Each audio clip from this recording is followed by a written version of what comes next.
Panvel railway സ്റ്റേഷൻ്റെ ഫ്രണ്ടിൽ തന്നെ ഞങ്ങൾക്ക് ട്രാവലർ വെയിറ്റ് ചെയ്യുന്നുണ്ടായിരുന്നു കേട്ടോ. അങ്ങനെ ട്രാവലറൊക്കെ കണ്ടുപിടിച്ചിട്ട് ഞങ്ങൾ ബാഗൊക്കെ അകത്ത് കയറ്റി അങ്ങനെ കയറി കുറച്ച് റിലാക്സ് ആയപ്പോഴത്തേന് പഞ്ചാരിക്കുട്ടി ആണെങ്കിൽ പാട്ടൊക്കെ എടുത്ത് പാടാൻ തുടങ്ങി കേട്ടോ. നിങ്ങൾക്ക് ഈ പാട്ട് മനസ്സിലാവുന്നുണ്ടെങ്കിൽ ഒന്ന് കമൻറ്റ് ചെയ്യാൻ മറക്കണ്ടായേ. അങ്ങനെ പാടിക്കൊണ്ടിരുന്നപ്പോഴാണ് ഇരുട്ടൊക്കെ ആയിട്ട് ടണലിനുള്ളിലൂടെ കയറി തുടങ്ങിയത്.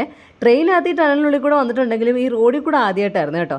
നല്ലൊരു എക്സ്പീരിയൻസ് ആയിരുന്നു. ഞങ്ങളിപ്പം പൻവേലിൽ നിന്ന് ലോണാവാലയിലേക്കാണ് പോയിക്കൊണ്ടിരിക്കുന്നത്. ഒരു ഹിൽ ഏരിയ ആണെന്നൊക്കെയാണ് പറഞ്ഞത്.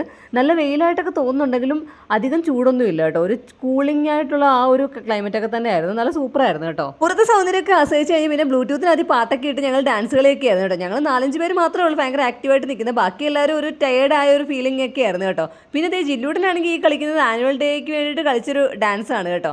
അങ്ങനെ അതുമൊക്കെ കളിച്ച് പിന്നെ ഞങ്ങൾ കുറേ നേരം ഇരുന്നപ്പോഴത്തേക്കും ഒരു മണിക്കൂറോളം വണ്ടിയിൽ ഇരുന്നിട്ടുണ്ടായിരുന്നു. അങ്ങനെ നമ്മുടെ റിസോർട്ടിൽ എത്തിയിട്ടുണ്ട്. ഇതാണ് കല്യാണച്ചക്കൻ. കല്യാണച്ചക്കന് വേണ്ടി കൈയും കൊടുത്ത് ഞാനിവിടെ ഇരിക്കുക കേട്ടോ. എല്ലാവരെയും നോക്കുന്നതിൻ്റെ ഇടയ്ക്ക് കണ്ടില്ലായിരുന്നു. പിന്നെ ലാസ്റ്റ് കണ്ടെത്തി.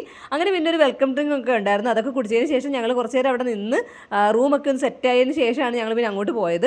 വെൽക്കം ഡ്രിങ്കിനകത്ത് വാട്ടർ മിലനും അങ്ങനെ കുറേ ഐറ്റംസ് ഒക്കെ ഉള്ള നല്ലൊരെണ്ണമായിരുന്നു കേട്ടോ. പിന്നെ രസവും ഉണ്ടായിരുന്നു, ചൂട് രസം. അതും കുടിച്ചിട്ടുണ്ടായിരുന്നു. ഞാൻ പക്ഷേ അതൊന്നും ട്രൈ ചെയ്ത് നോക്കിയില്ല. ബാക്കി എല്ലാം രസമൊക്കെ കുടിച്ചു. പിന്നെ ഞങ്ങൾ ഫുഡ് കഴിക്കാൻ പോയി. ഫ്രഷ് ആവുന്നതിന് മുമ്പാണ് ഫുഡ് കഴിക്കാൻ പോകുന്നത്. എന്താണെന്ന് വെച്ചാൽ അവിടെ ആണെങ്കിൽ ബാംഗിൾ സെറമണിക്കുള്ള കാര്യങ്ങളൊക്കെ റെഡി ആയിക്കൊണ്ടിരിക്കുകയാണ്. അന്നേരം പിന്നെ ഇപ്പം ഫുഡ് കിട്ടിയിട്ടില്ലെന്നെങ്കിൽ പിന്നെ കിട്ടത്തില്ലെന്ന് പറഞ്ഞു. അന്നേരം പിന്നെ ഞങ്ങൾ ഫുഡിൻ്റെ അടുത്തോട്ട് വന്നു. ഞാനും ചിക്കൻ ചുക്കയും പിന്നെ ഒരു സ്പാനിഷ് സാലഡ്, പനീർ, പിന്നെ എന്തോ ഒരു സ്പെഷ്യൽ റൈസൊക്കെ ഉണ്ടായിരുന്നു. അങ്ങനെ കുറച്ച് ഐറ്റംസാണ് ഞാൻ എടുത്തത്. അതിനകത്തിൽ ഈ സ്പാനിഷ് സാലഡ് നല്ല കിടുവായിരുന്നു കേട്ടോ. പിന്നെ ആണെങ്കിൽ ഫിഷ് ഉണ്ടായിരുന്നു. അത് ഞാൻ എടുത്തിട്ടുണ്ടായിരുന്നില്ല. ഗിത്താറിൻ്റെ അടുത്തിന് അതിന് കുറച്ച് കിട്ടിയിട്ടുണ്ടായിരുന്നു കേട്ടോ. അതിങ്ങനെ റവയുടെ കോട്ടിംഗ് ആണെന്ന് തോന്നുന്നു മുകളിലുണ്ടായിരുന്നത്. അങ്ങനെ അതൊക്കെ കൂടെ നല്ല ടേസ്റ്റ് ആയിരുന്നു. പിന്നെ ഐസ്ക്രീം വിത്ത് ഗുലാബ് ജാം ട്രൈ ചെയ്ത് നോക്കി കേട്ടോ. അതും സൂപ്പറായിരുന്നു. അപ്പോഴേക്കും ഈ ബാംഗിൾ സെറമണിക്കുള്ള കാര്യങ്ങളൊക്കെ നടക്കുന്നുണ്ടായിരുന്നു. ഗോൾഡൻ കളർ സാരി എടുത്തിരിക്കുന്നത് കേട്ടോ നമ്മുടെ കല്യാണ പെണ്ണ്. ഇതൊരു മറാത്തി ഫംഗ്ഷൻ ആയതുകൊണ്ട് തന്നെ ഇതിൻ്റെ കൂടുതൽ ഡീറ്റെയിൽസ് ഒന്നും അറിയാത്തതുകൊണ്ട് ബബ്ലിയുടെ അടുത്ത് ഞാൻ ചോദിച്ചിട്ടാണ്. ബബ്ലി പറഞ്ഞു തന്ന കുറച്ച് ഡീറ്റെയിൽസ് വെച്ച് പറയാം കേട്ടോ.